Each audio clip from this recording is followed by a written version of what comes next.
మన నాన్నలకి, ప్రపంచంలో ఉన్న నాన్నలందరికీ హ్యాపీ ఫాదర్స్ డే. ఈరోజు ఈ డేట్ ఎందుకు ఫిక్స్ చేశారనుకున్నాను మా డైరెక్టర్ గారు. అది ఆయన ఫాదర్కి ఫాదర్స్ డే చెప్పడానికి అని చెప్పేసి ఇది ఫిక్స్ చేశారనుకుంటున్నా మా డైరెక్టర్ గారు. ఎందుకంటే మా డైరెక్టర్ గారు ఫాదర్ కూడా ఎప్పుడు ప్రతిరోజు సెట్లో ఆయన చేస్తుంటే దూరం నుంచి చూస్తూ మురిసిపోతూ ఉంటారన్నమాట. సో అలాంటి నాన్నలందరికీ మా నింద టీం తరపు నుంచి హ్యాపీ ఫాదర్స్ డే. ముందుగా నింద సినిమా మా హీరో మనకి హ్యాపీ డేస్ నుంచి కొత్త బంగారు లోకం అవన్నీ ఒక ఎత్తు, ఈ సినిమా ఇంకో ఎత్తు అని చెప్పడం ఎటువంటి సందేహం లేదు. మేము సినిమాలో చేసామని చెప్పడం లేదు, సినిమా చూసిన తర్వాత ప్రతి ఒక్కరూ చెప్తారు. దాని తర్వాత ఆయనకి ఒక ప్రాబ్లం, ఒక ఫ్రాక్చర్ అయింది షూటింగ్లో.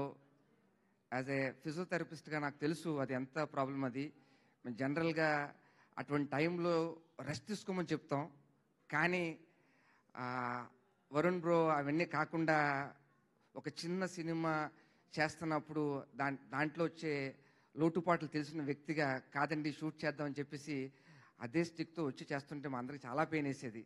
ఒక టైంలో ఐస్ ప్యాక్ పెట్టుకుని చేయడం అని చూస్తుంటే రియల్లీ డెడికేషన్కి we all very proud of you.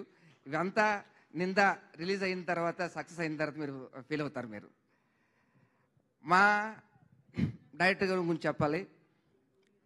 మన జీవితంలో మనందరం ఒక పని చేస్తూ ఉంటాం, కానీ మన మనసు ఆ పనిలో ఉండదు, ఇంకెక్కడో ఉంటుంది. అలాగే ఒక వ్యక్తి రీసెంట్గా చరిత్రను తిరగరాశారు. అది ఏమన్నా మీకు తెలుసు? మీకు ఆయన ఎవరో కాదు, మన పవర్ స్టార్ పవన్ కళ్యాణ్ గారు. ఆయనకి సినిమా అంటే ఇష్టం లేదు, అయినా సినిమా చేస్తున్నారు.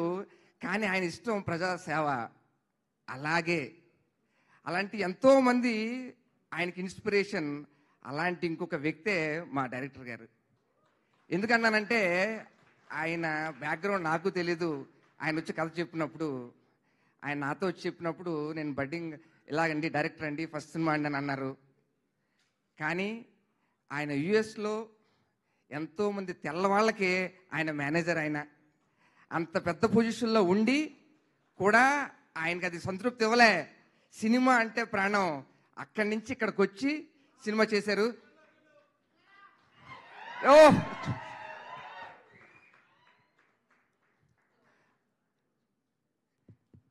సో ఇప్పుడే ఈ కార్యక్రమానికి విచ్చేసిన నిఖిల్ సిద్ధార్థ్ గారికి ఈ కార్యక్రమానికి స్వాగతం సుస్వాగతం పలుకుతున్నాము. ఇందాకే చెప్పాము, హ్యాపీ డేస్ లో ఈ పేరుని చూడడం జరిగింది, హ్యాపీ డేస్ లో వీళ్ళిద్దరిని చూడడం జరిగింది. సో వరుణ్ గారిని అండ్ నిఖిల్ గారిని. అఫ్ కోర్స్ ఇప్పుడు నిఖిల్ గారు సూపర్ హీరో. వెల్కమ్. జీవితంలో దేవుణ్ణి నమ్ముకుంటే అంతే మంచి జరుగుతుంది అని చెప్పుకోవడానికి ఒకే ఒక ఉదాహరణ మా నిఖిల్ అన్న. స్వామి రారా అన్నాడు, సూపర్ హిట్. తర్వాత Karthikeya hit, Karthikeya 2 pan India. So దేవుణ్ణి నమ్మండి, దేవుణ్ణి నమ్ముకుంటే మంచిగా జరుగుతుందని చెప్పడానికి మన పాన్ ఇండియా స్టార్ నిఖిల్ అన్న. ఆల్ ద వెరీ బెస్ట్ అన్న. Thank you so much. ఇక్కడికి వచ్చి మా టీంని అందరినీ బ్లెస్ చేయడానికి వచ్చినందుకు వీఆర్ సో హ్యాపీ. సో అలాగ మా డైరెక్టర్ గారు కూడా అంత పెద్ద బ్యాక్గ్రౌండ్ ఉండి ఇక్కడికి వచ్చి సినిమా మీద ప్యాషన్తో నిందా సినిమా చేయడం జరిగింది. ఆయన అనుకున్నది సాధించాలని చెప్పేసి ప్రతిరోజు ఫ్యామిలీ, దీపా గారు ఫ్యామిలీ మొత్తం అందరూ కూడా తోడుండి మొత్తం మేము షూట్ చేస్తున్నాం తప్పించి ఆ షూటింగ్లో లేదు, ఒక ఫ్యామిలీ అంటుంటున్నాం కదా. నిజంగా సూర్య గారు, మన సీనియర్ యాక్టర్ సూర్య గారు ఉన్నారు. ఆయన ఎప్పుడు ఎవరికి అంటే ఆయన చాలా ఫీల్ అయ్యారు అనమాట ఆ బాండింగ్ అంతా చూసి. We're so happy. మాకు ఈ షూటింగ్ చేస్తున్నప్పుడు చాలా మూమెంట్స్ ఉన్నాయి. We're very happy. మా టీం మెంబర్స్ కానీ, మన మ్యూజిక్ అద్భుతంగా ఉంది.